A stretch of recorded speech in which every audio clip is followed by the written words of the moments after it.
ఇచ్చేయండి, year instalment నాకని ఇప్పుడు లెటర్ రాస్తున్నా. అంటే ఎన్ని అరాచకాలు. నేను అందుకే చెప్పాను, ఇది ఒక భూతం. ఆ భూతాన్ని శాశ్వతంగా పూడ్చిపెడితే తప్ప పైకి రాకుండా ఇలాంటి వేషాలన్నీ వేస్తూ ఉంటుంది. ఇప్పుడు ఇవన్నీ ఒక ఎత్తు అయితే, నాకు వచ్చిన సమస్య కళ్ళారా చూశాను. అనునిత్యం వాళ్ళ కష్టాలు అక్కడ జరిగిన వాళ్ళందరూ చూశాను. ఎంత నరకయాతన అనుభవించాలో అంత నరకయాతన అనుభవించారు. ఈవెన్ టుడే వాళ్ళు పడిన బాధలు, వాళ్ళ కష్టాలు, సమ్ టైమ్స్ నా నిస్సహాయత, మా అధికారులు పోయినప్పుడు కూడా చేయలేని పరిస్థితి, నీళ్లు కావాలంటే నీళ్లు ఇవ్వలేని పరిస్థితి, leave alone other things. Food ఉంది, లాస్ట్ మైల్లో చేర్చలేకపోయాం. ఇలాంటి మేము ఓసారి కొంత వేస్ట్ అయినా పర్వాలేదు, ఎక్కువ తయారు చేయండి, పంపించండి, పుష్ చేయమంటే పుష్ చేశాం. కొన్ని దిక్కడ ఆ టైం ల్యాగ్ కూడా, ఫుడ్ కూడా కొన్నిసార్లు ఇబ్బంది వచ్చే పరిస్థితి వచ్చింది. బట్ అల్టిమేట్గా మేము చేయగలిగిన సకాల ప్రయత్నాలు, మానవ ప్రయత్నాలు ఎన్ని చేయగలుగుతాం అన్ని ప్రయత్నాలు చేశాం. అందుకే మేము చేసిన ప్రయత్నాల్ని ప్రజలు గుర్తించారు, రాష్ట్రమంతా గుర్తించారు, దేశం మొత్తం గుర్తించింది. నేను అహ్మదాబాద్ పోతే అందరూ అప్రిషియేట్ చేసే పరిస్థితికి వచ్చారు. Nation is recognised. అదే మాదిరిగా ప్రతి ఒక్కరూ ఈ కష్టాలు చూసిన తర్వాత దాతలు స్వచ్ఛందంగా ముందుకు వస్తున్నారు. రియలీ నా లైఫ్లో చాలా క్రైసిస్ చూశాను, కానీ చాలా సంక్షోభాలు చూశాను, కానీ ఈ విధంగా ఎప్పుడు రాలేదు. ఆ విధంగా వచ్చారు. వారందరికీ పేరు పేరున మనస్ఫూర్తిగా కృతజ్ఞతలు తెలియజేస్తున్నా. రాష్ట్ర ప్రభుత్వం తరఫున, 5 కోట్ల ప్రజల తరఫున. ఎక్కడో ఉండేవాళ్ళు డబ్బులు పంపించారు. ఇంట్లో నుంచి బయట రాని వాళ్ళు వీల్ చైర్స్ వేసుకొని వచ్చి డబ్బులు ఇచ్చేసిపోతున్నారు. వీల్ చైర్స్ వేసుకొని కలవాలి, ఇవ్వాలి, నా బాధ్యత. ఒక సోషల్ రెస్పాన్సిబిలిటీ అనేది ఒక ప్రభుత్వమే కాదు, ప్రభుత్వానికి మేము కూడా అండగా ఉండాలి అనే పరిస్థితికి వచ్చారు. దానికి కారణం ప్రజలు ఒక నమ్మకం, సర్వ విధాలుగా ప్రయత్నం చేశారు. నేను కూడా చేయకపోతే నేను కూడా దోషిగా మిగిలిపోతాను, నేను కూడా మనిషిని, నేను కూడా చేయాలి అని పిల్లల దగ్గర నుంచి అందరూ హెల్ప్ చేసే పరిస్థితి వచ్చారు. వాళ్ళందరినీ అభినందిస్తున్నా. మనకు ఒక పక్కన మన ఇబ్బందులున్నాయి, ఇంకొక పక్కన పర్మనెంట్గా రెస్టరేషన్ చేయాలి. మళ్లీ నేను ఈ వరదలకు ప్రజల్ని బలిగా కానించడానికి వీలు కాదు, అది కూడా చేయాలంటే చాలా సిస్టమేటిక్గా పనిచేయాల్సిన అవసరం ఉంది. తాత్కాలికంగా నిలబెట్టాలి, మళ్లీ నేను శాశ్వతంగా పరిష్కారం చేయాలి. అందుకని ఈరోజు అన్ని అనలైజ్ చేసిన తర్వాత ఒక ప్యాకేజ్ ఒకటి ఇస్తున్నాం. ఆ ప్యాకేజ్ ప్రకారం 179 సచివాలయాలు, ఇక్కడ పనిచేసిన 32 వార్డులు, మిగిలిన సచివాలయాలు కొన్ని ఉన్నాయి. ఇబ్రహీంపట్నం, లేకపోతే జక్కంపూడి, వాల్మీకి కాలనీ, వాంబే కాలనీ, ఇలాంటివన్నీ కొన్ని ఉన్నాయి. ఆ ఏరియాస్ అన్ని చూసుకున్న తర్వాత 179 సచివాలయాల్లో ఏ ఇండ్లు అయితే మునిగిపోయినాయో ఆ ఇండ్లు వార్డ్స్ పై మొత్తం 179 సచివాలయాలు. 179 సచివాలయాల్లో ఉండే అందరికీ ఫస్ట్ ఫ్లోర్లో ఉండేవాళ్ళు నీట మునిగారు, గ్రౌండ్ ఫ్లోర్లో వాళ్ళందరికీ 25,000 రూపాయల చొప్పున ఆర్థిక సహాయం చేస్తున్నాం.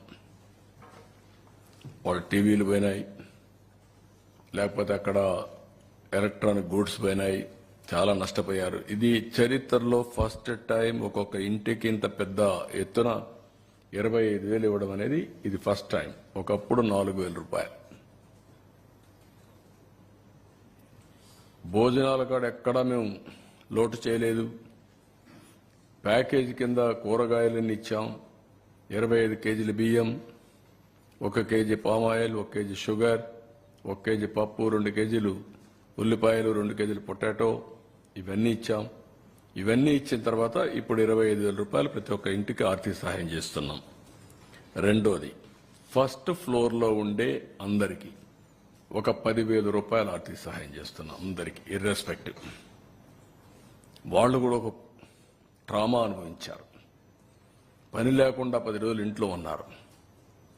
వాళ్ళు కూడా వాళ్ళకు కూడా ప్యాకేజ్ ఇచ్చాం, ఫుడ్ పెట్టాం. ఇప్పుడు కూడా 179 సచివాలయాల్లో ఉండే వాళ్ళకి 10,000 ఇస్తున్నాం. First floor, second floor and above పూర్తిగా. అదే మరిగా other parts of the state ఎక్కడ ఇండ్లలో నీళ్లు వచ్చినా వాళ్ళకు కూడా 10,000 రూపాయలు ఇస్తున్నాం యూనిఫామ్గా అన్ని దిక్కల్లో. అంతకుముందు 4,000 ఇచ్చేవాళ్ళు, లేకుంటే 2,000 ఇచ్చి పంపించేవాళ్ళు క్యాంపులకు వస్తే. వాళ్లకు 10,000 ఇస్తున్నాం ప్యాకేజ్ ఇచ్చి.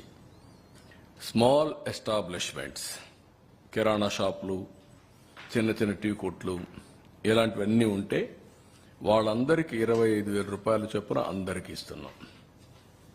ఇల్లు పోయి ఉంటే ఇంటికి ఇస్తాం, దేనికి ఇస్తాం, రెంట్కి. ఆ విధంగా మొత్తం స్మాల్ ఎస్టాబ్లిష్మెంట్ అన్నిటికీ 25,000 ఇస్తాం 179 సచివాలయాల్లో. అదే మరిగా ఎంఎస్ఎంఈలు రిజిస్టర్ చేసుకున్నారు, ట్రేడ్కు అవన్నీ కూడా రిజిస్టర్ చేసుకున్నారు. చిన్న చిన్న ఇవి పెట్టుకున్నప్పుడు వాళ్ళందరికీ టర్న్ ఓవర్ 40 lakhs కంటే తక్కువ ఉంటే వాళ్ళందరూ ఈ యొక్క జిఎస్టీ ఫైల్ చేయాల్సిన పని లేదు. కాబట్టి వాళ్ళకి ఎగ్జామిషన్ ఉంది. దాని మీద కొంతమంది రిజిస్ట్రేషన్ కూడా చేసుకోరు. వాళ్ళందరికీ రిజిస్ట్రేషన్ అంటే జిఎస్టీ రిజిస్ట్రేషన్ చేసుకోరు. వాళ్ళందరికీ 50,000 రూపాయలు ఇస్తాం. అదే సమయంలో ఎంఎస్ఎంఈలు 40 లక్షల నుంచి 1.5 crores, 1,50,00,000 వీళ్ళకి టర్న్ ఓవర్ తీసుకుంటున్నాం. ఆ టర్న్ ఓవర్ తీసుకొని వాళ్లకు 1,00,000 రూపాయలు ఇస్తాం. అదే సమయంలో 1,50,000 పైన ఉంటే, 1,50,00,000 పైన ఉంటే 1,50,000 ఇస్తాం యూనిఫామ్గా. 3 కోట్లైనా 4 కోట్లైనా 1,50,000 రూపాయలు యూనిఫామ్గా వాళ్ళకి ఇస్తాం. వీళ్ళు కాకుండా 2 వీలర్స్ ఎవరైతే ఉన్నారో ఇన్సూరెన్స్ క్లెయిమ్ చేసుకునేదానికి ఏమేం చేయాలో చేశాం, రిపేర్లకు ఏమేం చేయాలో చేశాం, చాలా ఎక్సర్సైజ్ చేశాం వాళ్ళ మీద. ఇప్పుడు కూడా మేము వదిలిపెట్టడం లేదు. ఇప్పటికి 9,088 వెహికల్స్ రిజిస్ట్రేషన్ చేసుకున్నారు, ఇది క్లెయిమ్స్ పెట్టుకున్నారు. దాంట్లో 71,50,00,000 రూపాయలకు క్లెయిమ్ చేశారు. ఇప్పటికి 2,345 క్లెయిమ్స్ సెటిల్ అయినాయి. 6,21,00,000 రూపాయలు ఇచ్చాం. ఇంకొక పక్కన 6,748 క్లెయిమ్స్ పెండింగ్ ఉన్నాయి.